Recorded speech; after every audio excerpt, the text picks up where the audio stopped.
দুপুর বন্ধুরা, দেখো খাবার দাবার নিয়ে বসে গেছি। কি কি নিয়ে বসেছি তোমাদেরকে আগে দেখিয়ে দিই। এখানে দেখো আজকে আমি ডালিয়া খাবো, তাই ডালিয়া বানিয়ে নিয়েছি। আর এখানে হচ্ছে বেগুন আর কাঁকরোল ভাজা করে নিয়েছি। আর এখানে সকালে মশলা দিয়ে ঢেঁড়স আলুর তরকারি করেছিলাম, সেই তরকারি আছে।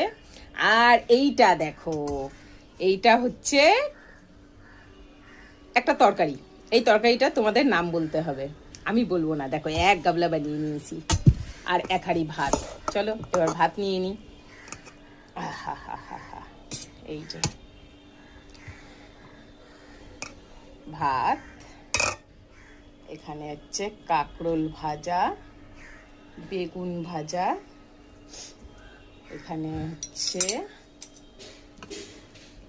ঢেঁড়স আলুর তরকারি, আর এখানে এই তরকারিটার নাম বলতে হবে, সেই তরকারি নিয়ে নিলাম এক বাটি। এই যে চলো খাওয়া দাওয়া শুরু হয়ে যাক।